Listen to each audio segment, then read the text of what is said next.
Yes, people, we're back with another episode. Hi. How's everyone doing? We're excited to chat today. I'm a little tired. Today joined me, but I'm actually quite excited about it. It did indeed. We have another episode with us together in person. Yeah, I think it's might be your last one for the season. So Yeah. really shit. Come on. Today's episode, we've kind of touched on it before. Repeat themes. I think there's a theme for us. Yeah. We're consistent and we're exactly. true to our word. We said what we said. It's actually how we feel, innit? Yeah. This is a Pan-African podcast. I think it's clear. Yeah. Yeah, I think, we do have a lot of Nigerians. I feel like that should be the title of this episode. This is a Pan-African podcast. Done. Usually, we do try to explore that part of the continent. You understand? We try to go across the entire continent. But I think, because our network is mostly Nigerian, that's what we should. Also, Nigerians are just everywhere. See, so it's not very enough. But every time we get to talk to someone that is not Nigerian, we're very excited. Yeah. It's like a new perspective. And yeah, I like to break the monopoly on stories. Yeah. Because I think it's a good way for everybody to see that like we're actually kind of all we're very similar. We're the same. Yeah. And just see your experience from a different cultural lens. Yeah. So today I know we've always been saying that like, oh, I'm Pan-African, but like today I actually wanted to like prove it. Not prove it. Yeah, kind of. But like let's actually get into what that means. Fair. Yeah, what does it actually mean to be Pan-African? Why is this important? How did it start? Where did it go? That kind of thing. And I'm not a historian, so I cannot do that for us. Yeah, many things, but not that. And while I was on the internet in between seasons, as I usually am, I came across this TikTok by a girl named Koko. Okay. So Koko, the TikTok was like, oh, every month I post a Substack of like headlines from home. That's what it's called. So like headlines of news from like the African continent. I love people that are actually doing the Lord's work. Yes. I love that. Yes. And so I read that, like, so she would post that and I would see that on TikTok and it's just like, here's what's happening at home because like global news isn't going to tell you, but like you should probably know what's happening to your neighbors. You won't find it anywhere else. Yeah. And as I kind of dug more into her, I guess, I was just like, oh, you come on the podcast. Oh, yeah? Yeah. She's, somebody's like, they stand on business about what they say they care about. Yeah, she did that for me. And the most interesting part is she's still in college. Oh, okay, so young and getting it. Yes. So someone that has bright future. Yes. We did something very Pan-African last season. With Louis? No, we raised some money. Oh, we did. We did. Do you remember how much we raised? Don't worry about that. Okay. Yeah. It was for DRC and Sudan. And Sudan. Yes. Yes. Those conflicts are still ongoing. So it's kind of crazy how the world, man, must they oppress? Is it by force? I feel like this episode is going to round me up. I know. You're already pissed off. It's downhill from here. It's okay. But yeah, let's get into it, guys. Let's do it. Hi, Koko. Hello. Guys, welcome Koko to the podcast. So just before this, Malik and I were saying that every season we like to, I guess, boast that we are a Pan-African podcast, right? We say it so that we believe it and we hold ourselves to it. Yes. That's what's happening. Yes. As we should, exactly. And in past seasons, we've had, it's kind of difficult to get non-Nigerians on the podcast just by nature of, I guess, our network, right? And population size. And population size, yes. That's true. So when we get someone who is in Nigeria, it's like, oh my God. And then how dare she now also be super into Pan-African things? It's we hit a jackpot. Come on. Yeah. So So I was saying that like I discovered you on TikTok, right? I Right. was seeing I saw your post about like the headlines from home and I was just like, ugh, you're coming to the podcast. You're coming with me. Yes, exactly. Love that. Last episode when I have a plan, it's going to happen. If I Mm, just do something, get out of her way. Yeah. I love a woman with a plan. Period. Exactly. Just And clear road. yeah. And Coco was super like receptive and everything. Yeah. So thank you so much for being here. Yeah, I'm so thanks. excited to get into it. Come on. Mark, I'll let you ask the questions you were burning. I think I have to ask the question that we ask every guest. Yes. First, this is Japa Diaries. Yes. We document the experience of African immigrants in the diaspora. Yes. So, Coco, before I get into my other questions, tell us about your Japa story. Where are you calling us from right now? I am in Hamilton, Ontario, Canada. Okay. I moved here, 3 years ago now? Mhm. Almost exactly 3 years ago to this day. Wow. I moved here for school. I'm in my final year of my undergrad. Okay. But before that, I lived out my entire life on the continent, between places, different places. Oh. But before there, it was just Africa for me. Okay, I was saying Yeah. you moved from the motherland. Yes. So, Yes. where are you from? And tell us about those other countries. All those other places. Okay. Both of my parents are Congolese, DRC from the east. We're from Bukavu, which is a border town with Rwanda. I knew that, of course. Sure. Right, yes. Of course. Geography, we get it. Yeah, so they're both from Bukavu. They got married in Bukavu, moved to Nigeria, Oh. which is where two of my older siblings are born. They both did a bit of their higher education at the University of Ibadan, Okay. and then moved to Uganda, which is where I am born. I lived there for 4 years, and then we moved to Kenya. I spent about 10 years, just shy of 10 years, 9 years in Kenya. Okay. And then after Kenya, we went to Côte d'Ivoire. Wow. And my family was there for 7 years. I did 2 years there and then 4 years at boarding school in the Kingdom of Eswatini, Oh. formerly Swaziland, and then back to Kenya. And now I am in Canada. It makes so much sense. No. Like, what I are you understand, talking I understand about? exactly why I'm here now. No, of course. No, of course. I did not know any of this. Parents. Are they diplomats? Like, what do they do? No, let me get. That's not my guess. My guess is, are they pastors? Are they with a ministry? No. If it's not that, they're academics. Well, technically, Okay. but My guess was what was I going to say? No, never mind. That actually doesn't make sense. All right. So what's the right answer? they're in agriculture. Wow. hmm That's one thing we all have across the continent. It takes you everywhere. Yes. Yeah. Oh my God, this episode is going to be so good. What the hell? I'm excited. You relax, you chill, bro. No, because like, first of all, how often do you see that? Yeah, Two, she has yeah. literally been. I think the only place you haven't lived is North Africa. Yeah.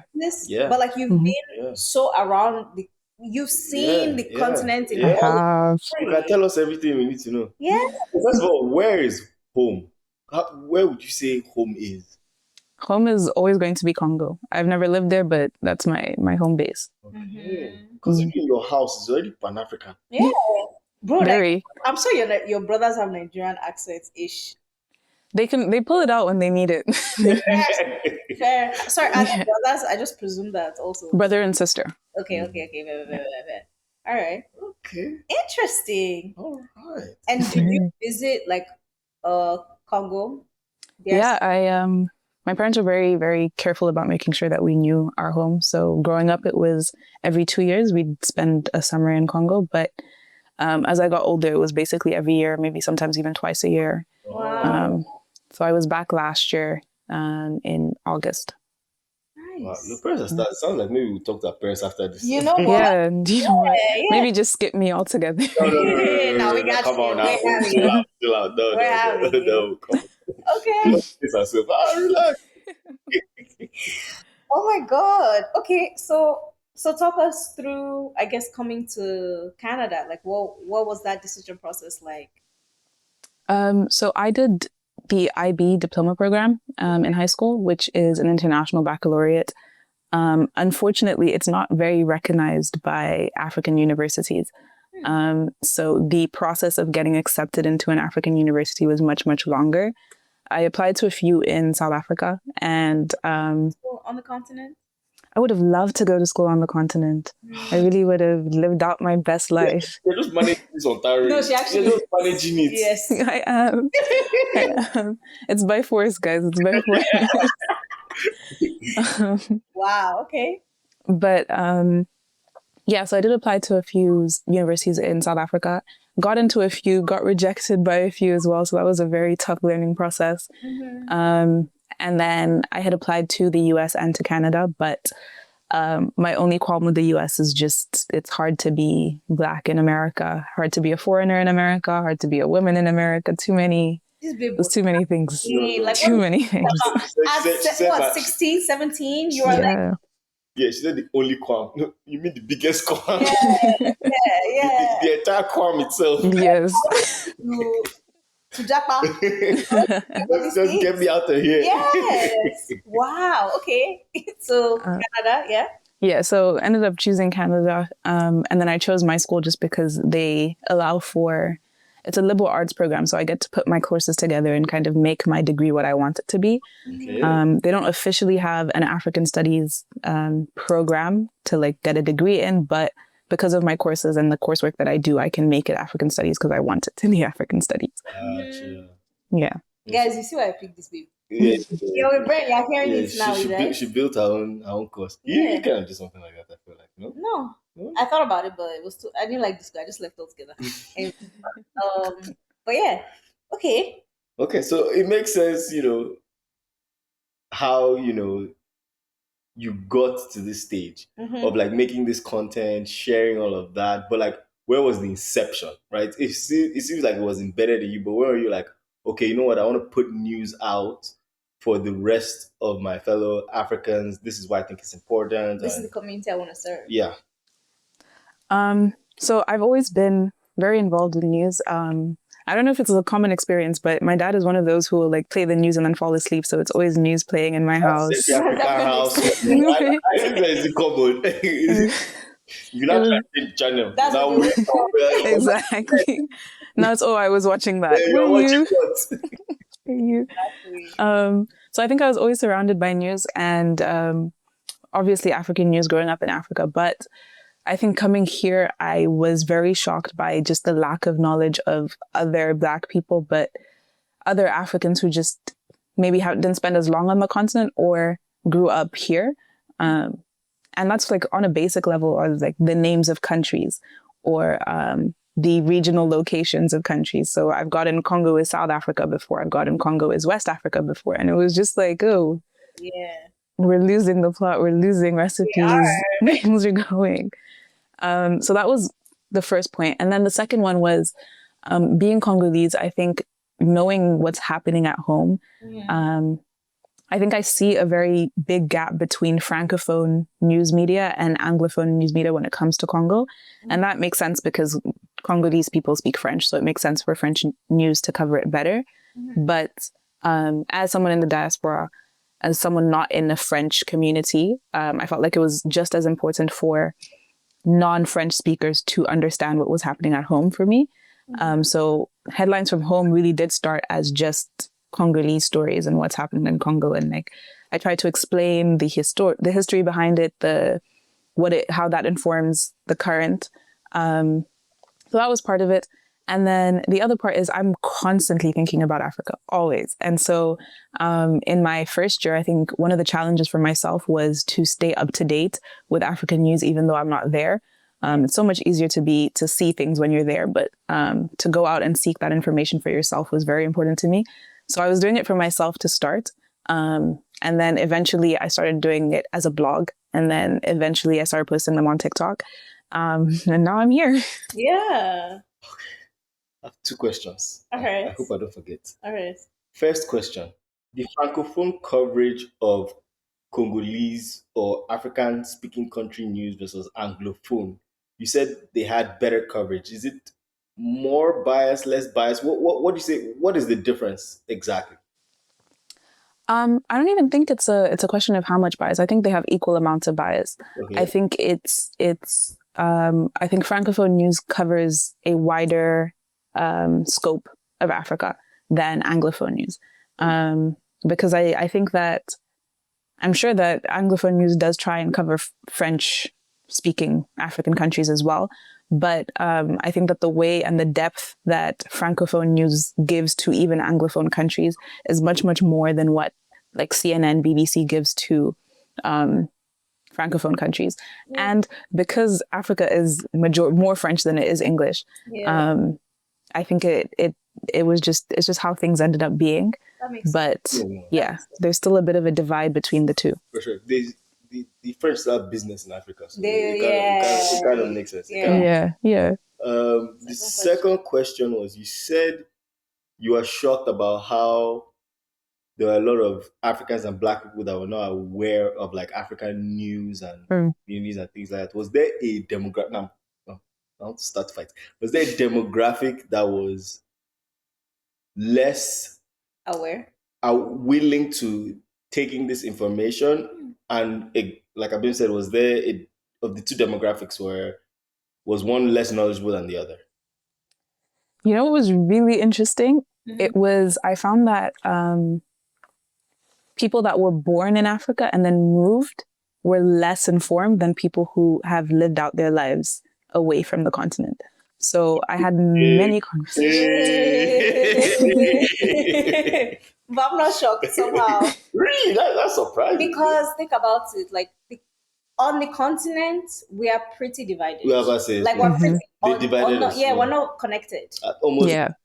It would make sense. Yeah, it would make sense. But if you're looking at it from the outside, you're just looking at it all as one. Yeah. Yeah. So I'm monolith, but at least we still get some existence in your consciousness. Yeah, something. Wow. Okay. I have one more question before we get to the meat of this. Sure. All right. How are your parents receptive to your education choice? I mean, we've had a lot of back and forth, but it's their fault. What do you mean? We were here. Picked up this. Now I'm looking at the bigger picture. So, yeah. All of a sudden you're shocked. Please. Yeah. Please. That's actually exactly how the conversation went. Yes.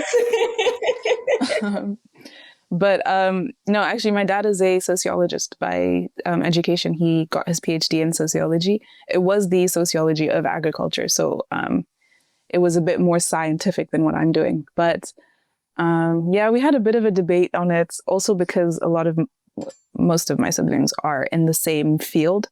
So he wanted us to have like range. He was like, why don't we have a doctor? Why don't we have an engineer? Everybody wants to do this. Everybody wants to do this. Are you the last one? I am the last born. I was hoping. There should be a support group for African parents. Like, what's stressing them? Their children did not do STEM. A support group. Those guys, they're not okay. Yeah. No. I'm sure they struggle every day. They do. And what did the two of you study?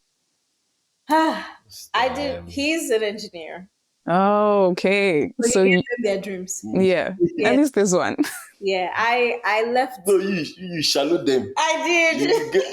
You said, I'm going to give you your dream, but skirt. Yeah. I started out pre-med. Go to med school. I ended up graduating with public health. Nice. But now I make content like this. So they're okay. They're okay. They're okay. All right. I'm sure they're proud. Yeah. Let's get into the meat of things. So in addition to like you like clearly having this passion for home and like all things Africa, she also happens to be getting a degree in this thing. Like she's really in it. She's thorough. Got it. Researching. She's about it. And I was like, Koko, you're the one that is going to walk us through this thing. But today we really wanted to get into like the actual history of like Pan-African and like what it means, all the things. So why don't you take us from the top, I guess, like what are the origins of that? What exactly is it, right? I think It's something I think about a lot, clearly. So I think the way we think about it now has been watered down a lot from what it was originally. And a lot of that was necessary for the continuation of the movement. I think it's obviously a radical thought, and especially for its time, it was very radical. But I think for the survival of African people, at some point, it did need to be reduced a little bit. I'm not saying it was the best decision, but I can understand why that was made. But at its core, in its original form, Pan-Africanism it's more than just like a way of life or a way of thinking. It's an objective of a unified Africa under a socialist system. And the socialism was very core to it. You could not have Pan-Africanism without socialism. They cannot be separated from each other. And For it being the terms, how would you describe socialism? Oh, right. Sorry. So socialism is a political system that is a communal way of life. So unlike communism, which is everyone lives in community, nobody owns anything for themselves, and we share everything amongst each other. The way that socialism would work is we have one larger political body, and they divide things based on need. So it's an equitable system. Yeah. Whereas capitalism, we're all kind of competing to make our way for our own, and one person can keep everything for themselves, even if people don't have. So those are the three main political systems, and Pan-Africanism could only exist under socialism because it requires equity at its core. And with a unified Africa, it would need a larger governmental body. So this isn't to say that we wouldn't exist as Nigerians, Congolese, Kenyans, et cetera, et cetera.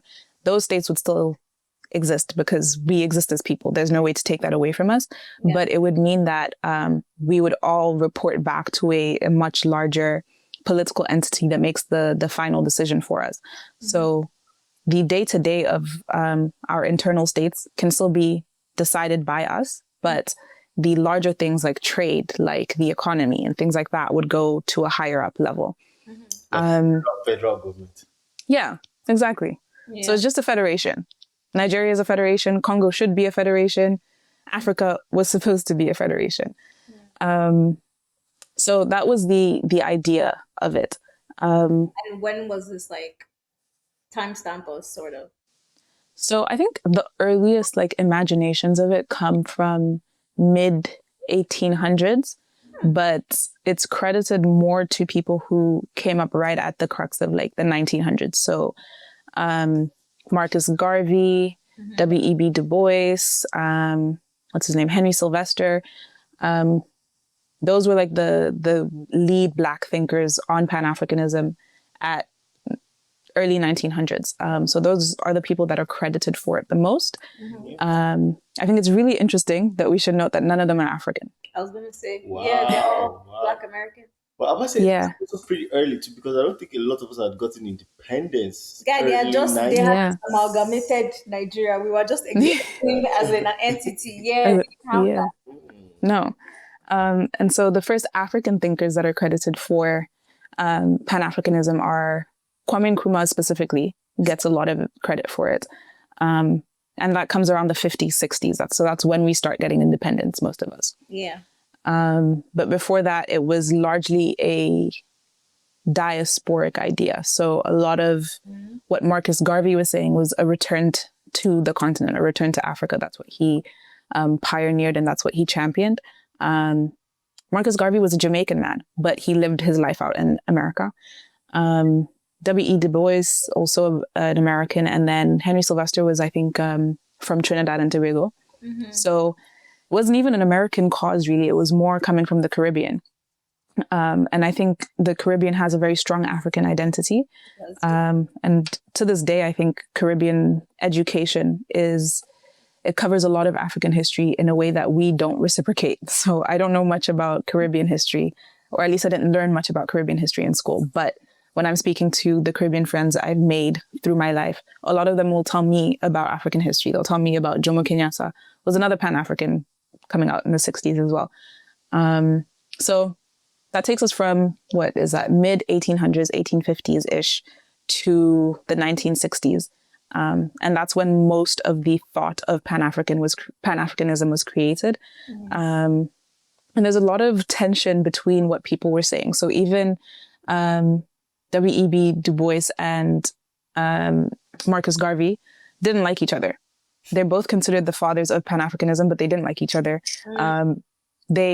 When they met, they had a very tense conversation. A lot of their communications between each other is just them calling each other names. I think Marcus Garvey called Du Bois a white man, and then Du Bois called Marcus Garvey a fraud. It was just a lot of this back and forth because in this forum, that's the harshest thing you can say to me. Yeah, white man. Yeah. White man, Yeah. Exactly. Yeah, and it's worse because Du Bois is mixed race. Yeah. So to call him a white man.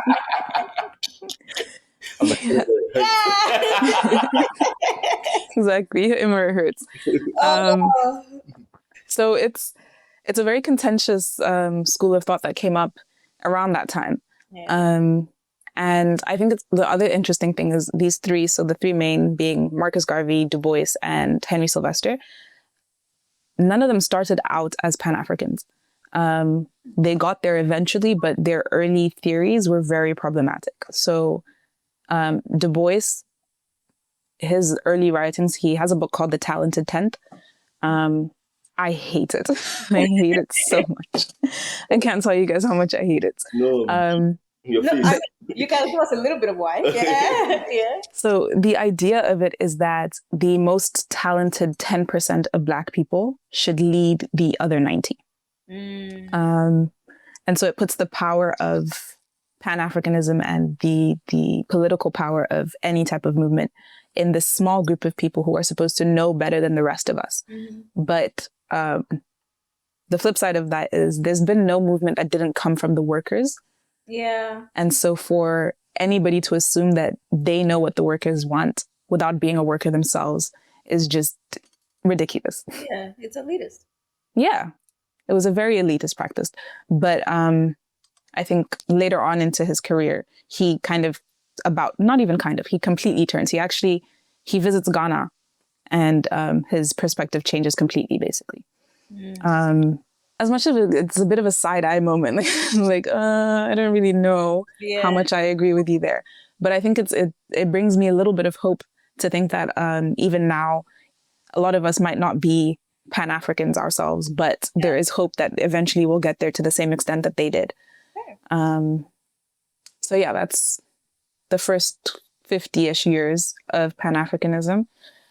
Very male-dominated, male-centered. Yeah. Just men. There was women involved, but nobody ever talks about them. Give us like one or two names, like people we should actually know we're doing the hard work. I think my favorite right now, I'm reading her book is right here, actually. Scholar. I have to do it. Her name is Andrée Blouin. She was a... I said that name again, I'm sorry. Andrée Blouin. I'm annoyed. I'm sorry. Continue. She was I think from Central African Republic, but grew up in Congo Brazzaville, and the daughter of a Frenchman and a Central African. But she grew up to be a speechwriter for many of the thinkers and the independence leaders that we appreciate today. So she wrote for Sékou Touré in Guinea. She wrote for Patrice Lumumba in Congo. She's advised Kwame Nkrumah before. She's worked with Julius Nyerere. So a lot of the OGs, she worked with them and she advised them. She was also the leader of, it wasn't called the Pan-African Women's Congress, but she got thousands and thousands of women involved in the independence movements that made our countries what they are today. And she's not spoken about nearly enough. Crazy. It's crazy. But all right, take us to, I guess, the main, I guess, era of this, the 50s, the 60s. Yeah.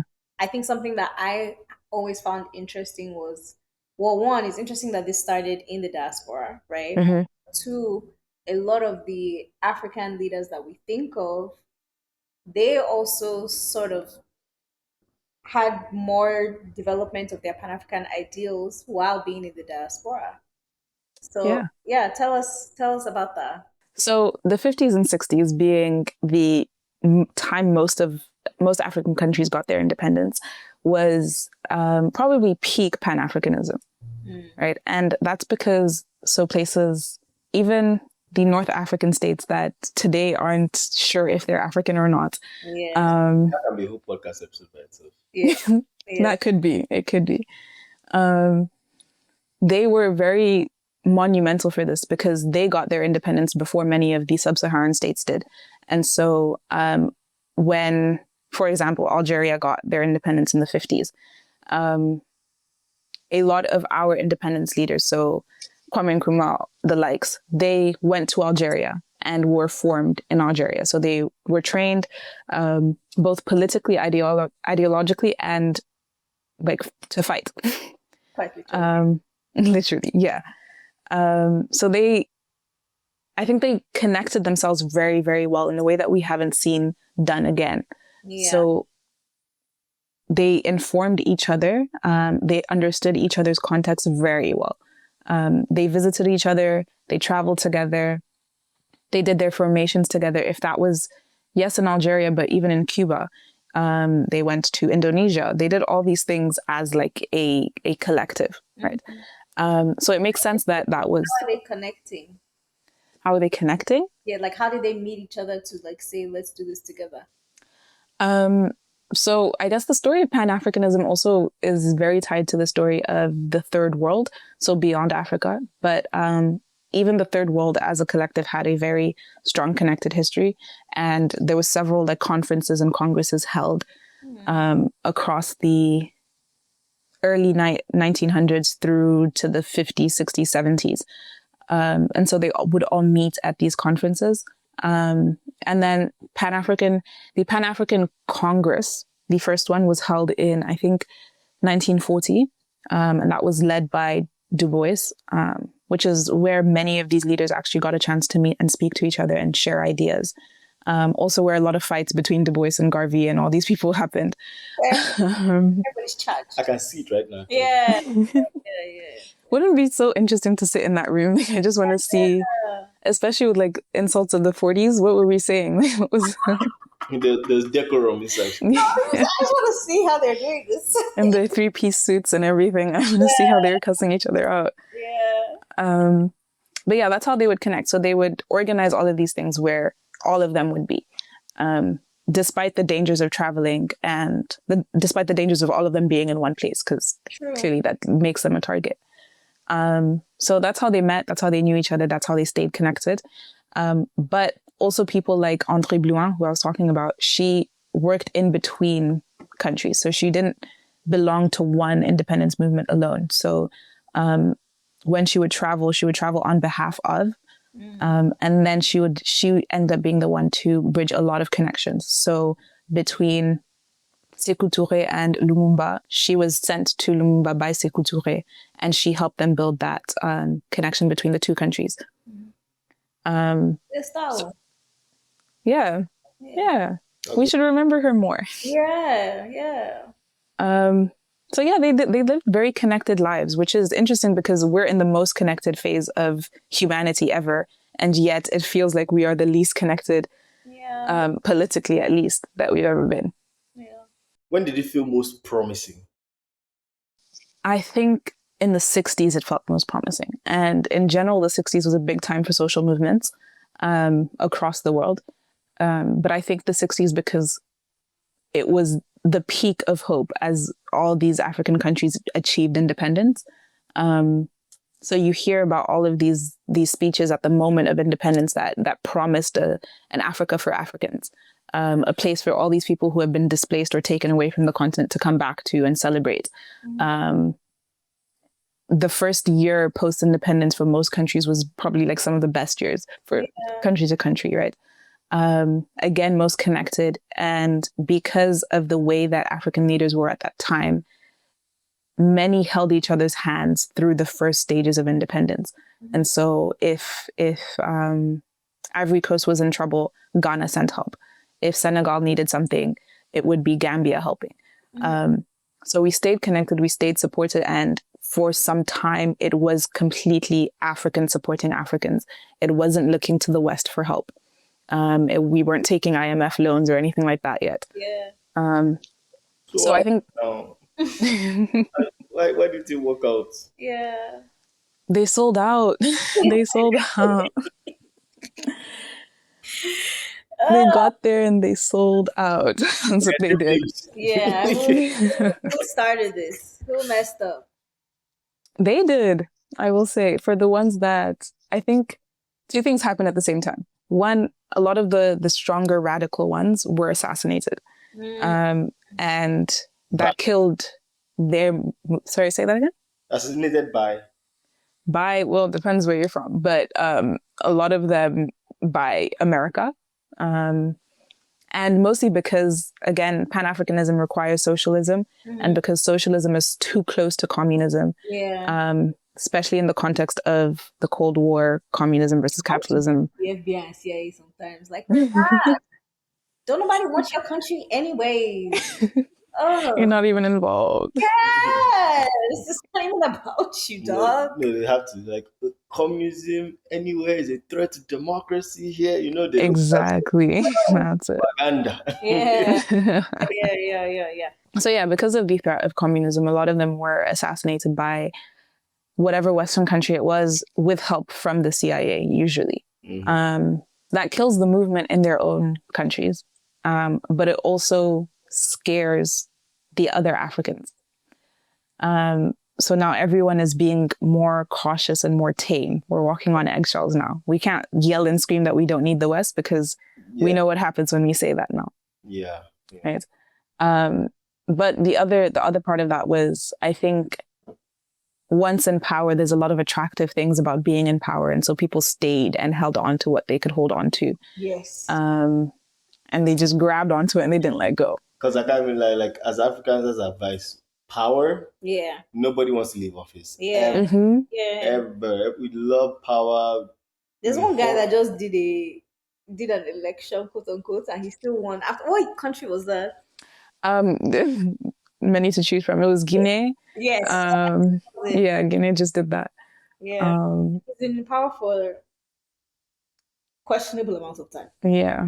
And Cameroon, they've had, I think, almost the same president since independence. Like, it's been years and years. Even people who were very strict about things like that. So I think, was it in Tanzania, Julius Nyerere, he is known for saying it's best to leave the stage while the audience is still clapping. That is his quote directly.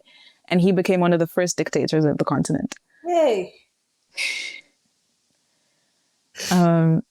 Because I just believed it. I was like, me too. Oh, you know what? Good on you. That's good. Yep, exactly. It's like power is actually a very dangerous thing. I think it's a drug. I think it's a proper drug. Yeah, I agree.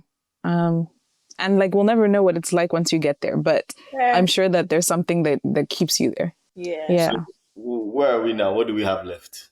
And do we have anything to look forward to? That was very sad. I'm being real. Honest, I think there's always hope. I'm one person who's always going to be hopeful. I think the danger is when we start despairing. It's when we start thinking that there's no chance for anything. Yeah. But I think there's so much competition and tension within all types of Black people in general. Like, as Africans, between Africans, there's so much between. Like, we can barely get past Nigeria-Ghana debates without anything, you know? But are we serious about that? I don't think we're serious about that. I really feel like we could come together, honestly. Like, we really killed the Ghanaians all day, but we actually like them. Yeah, but okay, but here's what I think is also interesting. There were real times of contention between our countries. And all started from Nigeria must go. So like there's a lot of like real past tension there. Even I would think about like in Cameroon, like that's where I was going to. Microphone, inside their country, they're still fighting. It's like the white people. They really, the white man. They did a number on us. They did. On one side, I don't see a way out. I just don't, like, see, I'm there for it too. If there's a glimmer of hope, I back it, but I'm not as optimistic as I'd like to be. Yeah, I think this week I haven't been as optimistic as I usually am, but I think that Burkina Faso, the Western Sahelian states, were a bit of hope with their revolutions and their revolutionaries and the formation of their own economic regional community. Okay. That was very exciting. More about that? Like, what happened? So I think from 2021 to 2023. Okay. So it was Niger first in 2021. They had a revolution and had a military leader put in place as a transitional government. Burkina Faso as well had the same thing with Ibrahim Traoré, and he's one of the youngest leaders. He is the youngest leader on the continent currently. And then we have Guinea-Bissau, who had their revolution. And then Senegal didn't have as big of a revolution, but a major change in government. And what they've decided, except Senegal, but they've created their own regional bloc. So you know how we have ECOWAS, we have the East African Community, SADC, and such. So these 4 or 5 countries left their regions. So ECOWAS, which is the economic and trade agreements between West African states, they chose to leave ECOWAS, and they also left the African Union and have created the, I can't remember the actual name, but it's the equivalent of what ECOWAS is just for their states and for the political system that they've established within their countries. It promotes the nationalization of African industry. So I think Niger has nationalized gold industry, oil industries, education has been nationalized. They've kicked out the French from their countries. They've changed uniforms. Yeah. So all of these important, monumental things that are the first steps to achieving an African unity that would lead us to Pan-Africanism. And not even in its original form in like the strong socialism that it was in the 60s, 50s, 40s, whatever. But Pan-Africanism in general as just an African unity, a sense of unity between all Black people, all descendants of Africa. So I think they were leading us in the right direction. I think the place that we have gotten a little bit lost, in my opinion now, is Pan-Africanism at its core is for the people and it serves the people. And so when we start making laws to exclude people from everyday life, that's when we're losing the plot of Pan-Africanism, right? Yeah. And so I think for Burkina Faso, for Guinea, for Niger, a lot of policies are being made to keep, if it's not women, if it's not children, if it's not disabled people, if it's not queer people, out of everyday life, out of public life. Yeah. So once we lose the foundation, which is equity, of Pan-Africanism, now we are just straying back in a direction that we don't want to be going. You're just repackaging the same problem. Exactly. Yeah. Exactly. Question. Go ahead.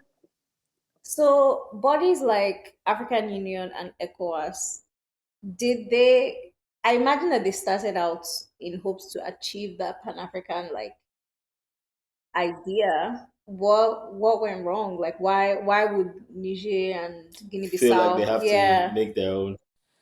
Because they don't question the colonial foundations of African countries.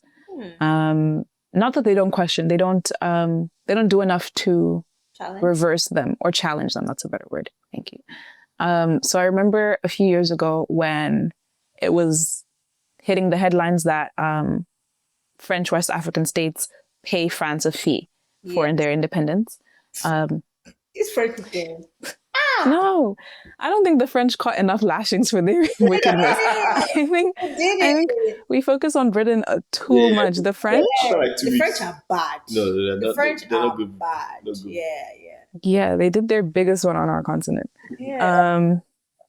But when that was coming out, the first person to blow the whistle, I guess, worked for the African Union, and she lost her job for it. Wow.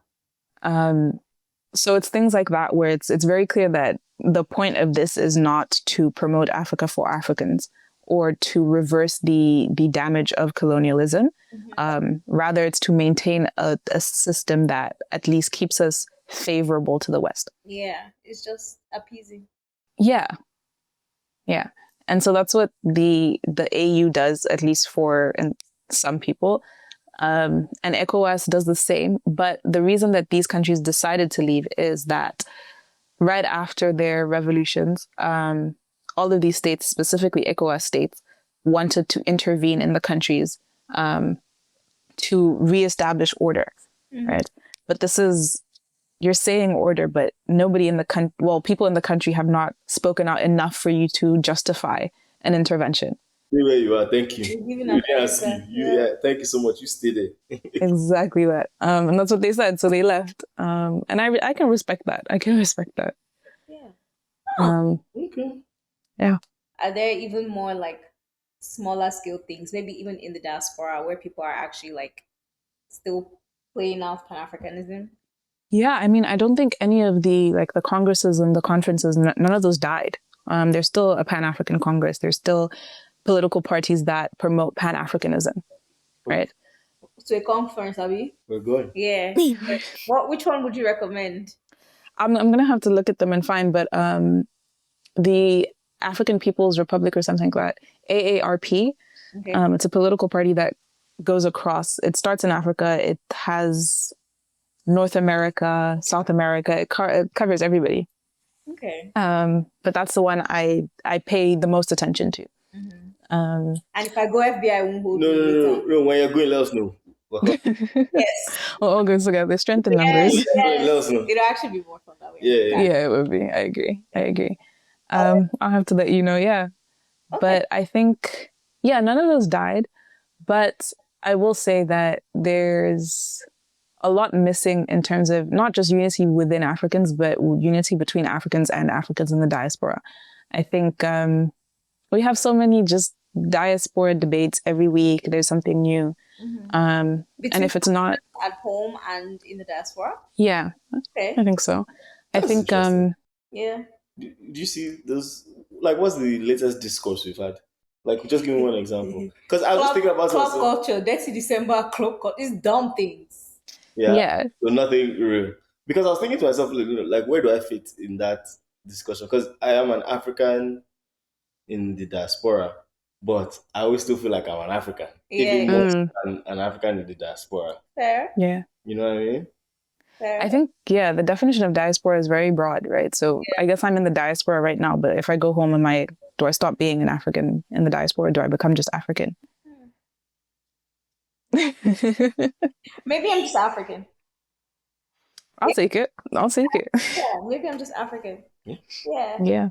Or you can be many things. We always talk about you don't have to wear one hat. Yeah. You can be both. Oh God. What's it? Intersectionality. Yes. There we go. Yeah.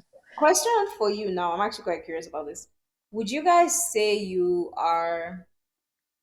you identify more with your African identity than like say a national identity like being Congolese?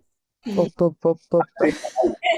think I have to identify. I mean, this would be, I think, harder for you. This would be really hard for you. But I think for me, I think I'm Nigerian before I'm African. Only because that's quite literally the inside layer of being an African, right? Yeah. I only just more recently started seeing the overlap with other African cultures, understanding, learning their community, because we're all still different, Yeah. So again, I'm really about the cohesion and all that, but I think I have to identify first as Nigerian, then African. You now. He always had, because I'm even thinking to myself, like, in Nigeria, I would have said I was Yoruba before I was Nigerian. That was going to be my next question. Yeah. There you go. Yeah, because I think the more you kind of zoom out some more, you start to take on, because in America, I think of myself as African first to some extent. Yeah. Because I still think of myself as Black, but I recognize there's a difference.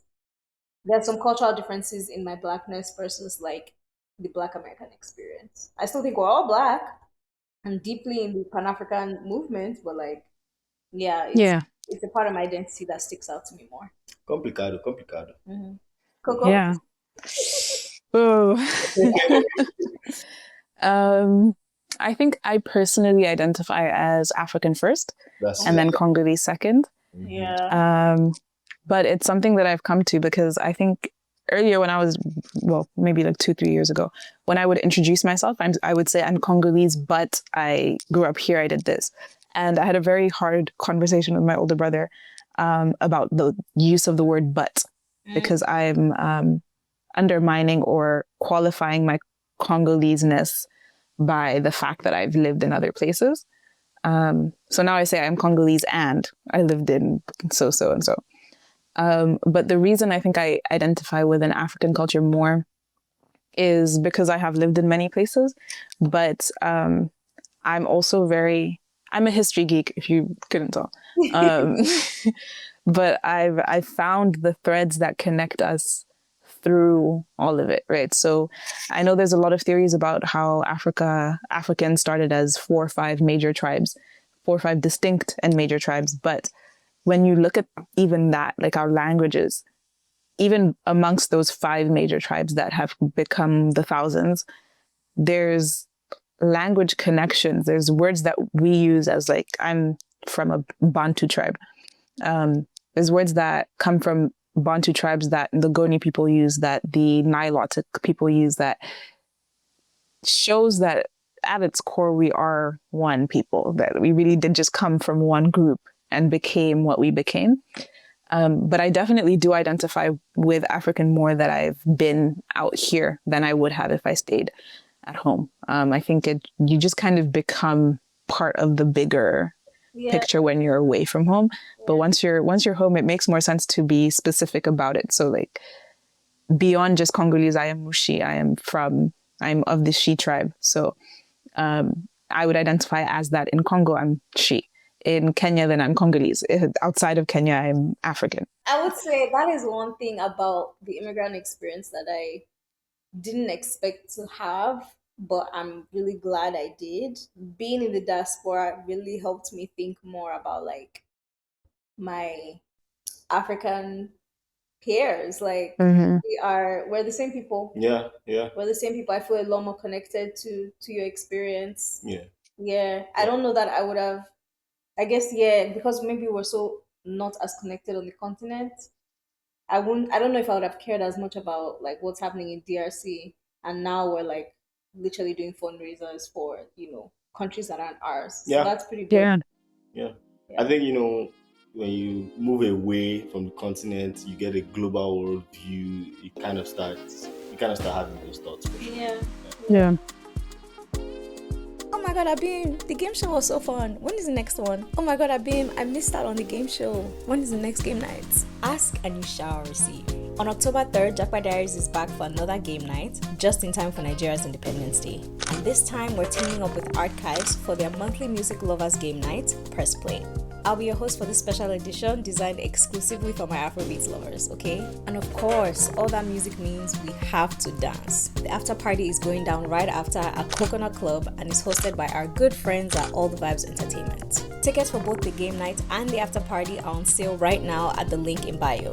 And see, if you missed this one, I can't help you. Alright, see you there. One more question for you, and then we're gonna go to the social poll that we asked people earlier. Okay. What would you say is our role for people like us who are like, we care. We care about this. We are one Africa, we are one Black people. What is our role in this movement, and what does it look like for the modern, like young African today? I think, okay, I'm going to answer your questions backwards. So Go for it. What does it look like for the modern young African today? I think the issue that I have, or the obstacle that I'm seeing when it comes to us being Pan-Africanists in its true nature, is the elitism within our own communities. But also sad, I think that's been part of our culture. We love that stuff now. Yeah. We do. But we have to remember that culture informs people, but people make culture. Yes. So Yes. if we decide that elitism is not something that works for us, then it's not something that works for us. And that's not to say that things, because even like historically, pre-colonially, we did exist in like kingdoms and things. There was a ranking system, but amongst people, person to person, we don't need all of these like small artificial divisions. It doesn't matter that like your phone looks like so and my phone looks like this, and so therefore I'm better than you. That's not how that works. Yeah. Right? You went to this school, I went to this school. Now we're fighting. There's actually something wrong with us, because I had this conversation with somebody recently where like It's capitalism and the white man's fault. okay. Mm-hmm. I'm sure if we let Koko get into her bag about this thing. Don't let me. I was having a conversation with um a a guy from Bahamas and another Nigerian, and our conversation was in Nigerian like I guess social circles. It's always a thing of you're excluded until you've proven that you are worth being included. Mm-hmm. Mm-hmm. That inclusion is like, who do you know? What school did you go to? Like, is your school of a ranking that I can consider we can be peers and we can interact? Yeah, because I was thinking to myself that was a subsect of Nigerians that do that. It's an elitist But existence. but it seems like this experience is more just Nigeria or African at large. Well, I Like, think what coming to learn is African at large, because I know Kenyans still have the same. Absolutely. Yeah. So, elitism.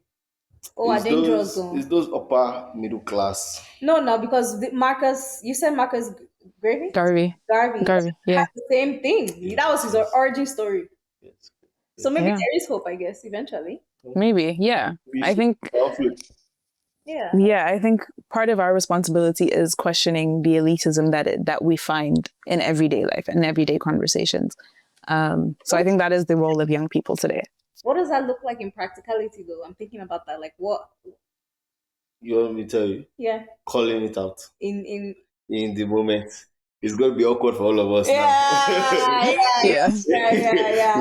We all came here for fun. Because I'm thinking about it like realistically. Yes, because like you would really mess up. Yeah. But you have to call nonsense is nonsense. Are you going to ruin the vibe? I'm absolutely going. Yeah. Exactly. Okay. And it doesn't have to be like, obviously, like, why are you being classist?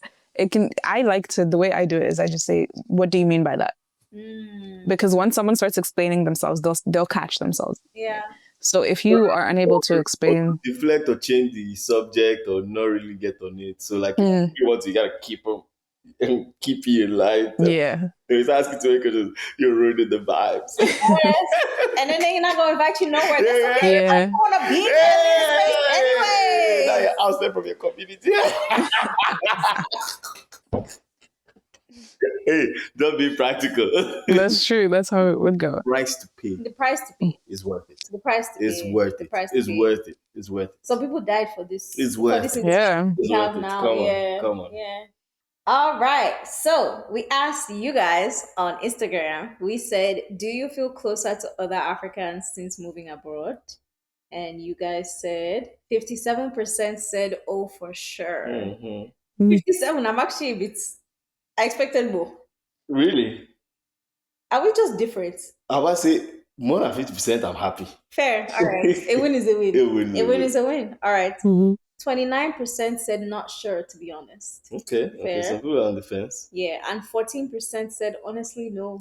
You know, I'm glad they were honest. Yeah, let's I was talk going to about shame them, but let me not. No, don't do that. Let me not. They were honest. Yeah, let's talk about it.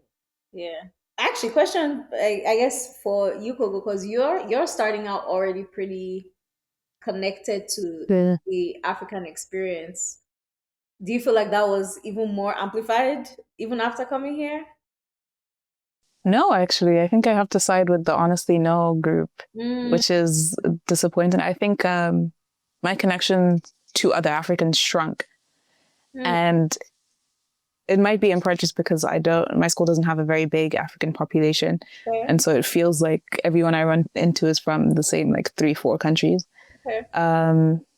But I think again, I grew up very, very connected, and I'm about to say, actually, that makes sense. Yes, that's Yeah. It makes sense. Yeah. Like, Yeah. literally 100. This is a watered down version. Yeah. It was 0. We're at 20% now, but that's Exactly. That's something. yeah. Experiences. Come on. But I also went to an international high school, and we had a lot of Africans. So I felt very connected. I did a lot of African history. The teacher that I think made me the person I am, she taught me African history. So I did feel very, very connected when I was home. Miss Kone, wherever you are. Don't worry, she's gonna hear this one day. I hope so. Yes. Well, Koko, thank you so much. I feel knowledgeable. Yes. I feel more passionate than I was in this conversation. And I'm going to follow you. No, actually, let me tell you right now. I'm going to, if nobody has told you this already, Koko is going places, and I want to be able to say that we had on this podcast first. That's not what I'm talking about. Yeah. Conference, let me know. So we can go together. That would actually be so fun. That would be so That fun. would be really cool. Yeah, I think that was one thing that, like, maybe now in hindsight, I'm like, oh, I really wish I went to, like, an ALA or something. Like, I feel like I would have really enjoyed that experience. Well, first Monica, I've told you, if you're looking for one or two things, find me. You know where to find me. All right. Well, Koko, where can people find you on the internet? I'm Postcards from Koko on all platforms. And then my Substack is also Postcards from Koko. My blog is on there. If you want to stay up to date on African news stories monthly, that's where you can do it. Yeah. Awesome. I will definitely be following you. I will Thank try out for the recaps on the TikToks. Come on. And should be one soon, I hope. Ooh, nice. All right. Thanks, Bye. Koko. Bye. Bye.